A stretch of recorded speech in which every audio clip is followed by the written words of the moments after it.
Hello girls, it's Monday, and I don't know if you can see this right now, but I am wearing shorts in February.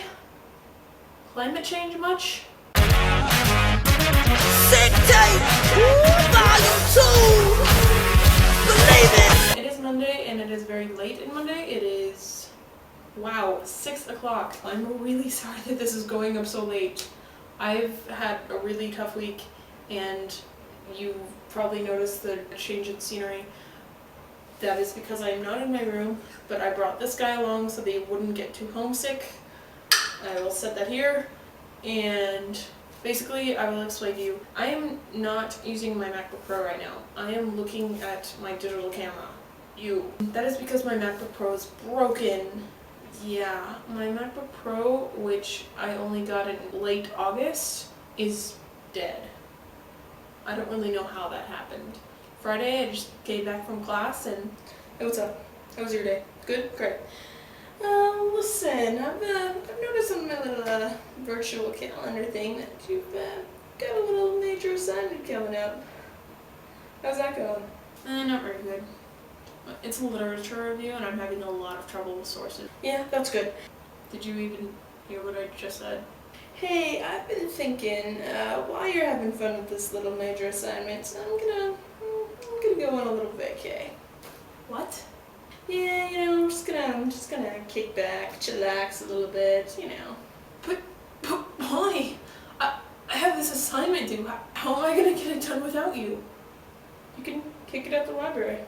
I mean, I know how much you love going to the crowded library and working on the PCs and then having people sit behind you and carry on a loud conversation as if there's not people studying, and then having people sit next to you who have very obviously gotten back from their 110th smoking break of the day. I wouldn't want you to miss your quality time with the university library. I know how much you love it. Well, I'm gonna go ahead and get going, and I'll see you in 6 to 10 business days. Alright, peace out.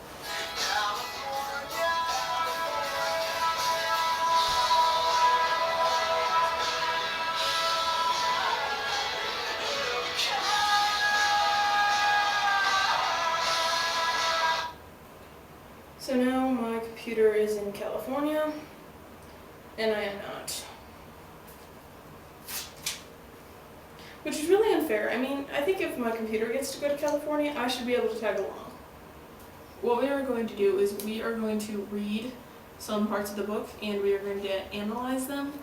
Now, since I'm the first one, I don't know exactly how I'm supposed to analyze this, so I'm just going to pick out some chapters and tell you what I like about them. Chapter 1, The Boy Who Lived. I really like this chapter because I think it's possibly the best intro chapter for any book ever. It's my favorite. I just love the ho-hum tone of the first line. Mr. and Mrs. Desley of number 4 Privet Drive were proud to say that they were perfectly normal. Thank you very much. I just love that. I just love the mysterious feeling of this chapter. And then chapter 2, The Vanishing Glass. This is where we're first introduced to Harry, and I just love him. I read this chapter, and I read the entire rest of the book after this chapter in the closet underneath the stairs. That's kind of embarrassing because I kind of wanted to be just like him. I just love the little details about him, how it says he's short and skinny with knobbly knees. I love his trip to the zoo, and I just really like all the little details.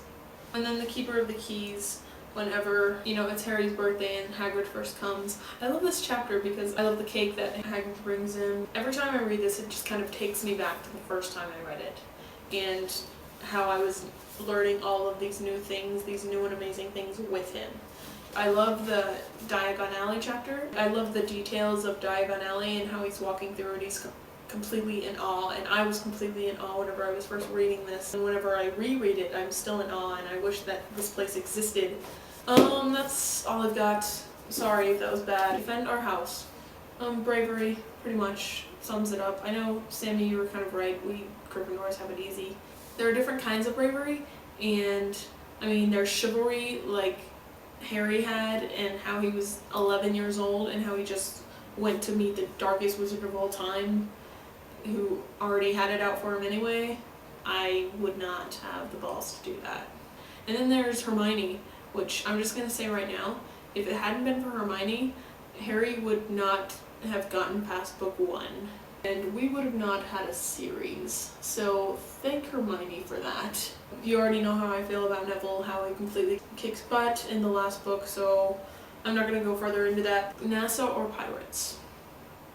I'm going to have to go with both. I'm going to have to say pirates taking over NASA, therefore pirates in space. I kind of imagine these like Star Wars battles, but I think it would be more epic because they are pirates. I think you already kind of figured out how I feel about Twilight in my last video. I really don't like it. That's kind of all I'm going to say. Except I am going to touch on Chelsea. I completely agree with you in how whenever people say that Twilight is the new Harry Potter, I get deeply offended. I honestly think that if you say that, and you've either not read Harry Potter carefully enough, or at all. Favorite HP souvenir? My British children's editions of Harry Potter are my prized possession, and therefore these. I mean, I know it's not really a souvenir, they're books, but they are my favorite Harry Potter paraphernalia. Okay, my question.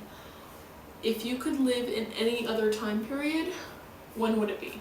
I would probably have to say that I would live in the 20s. And I came to this conclusion after I watched the movie Leatherheads because all their clothes are awesome. Renee Zellweger looked completely awesome the entire time. I also love their 3-piece suits. That's just so cool. Yeah, I don't know if you could see this in the camera or not, but someone definitely just walked by and heard my music and looked at me and kept looking at me for about 5 seconds because he thought I was rocking out to the OC theme song.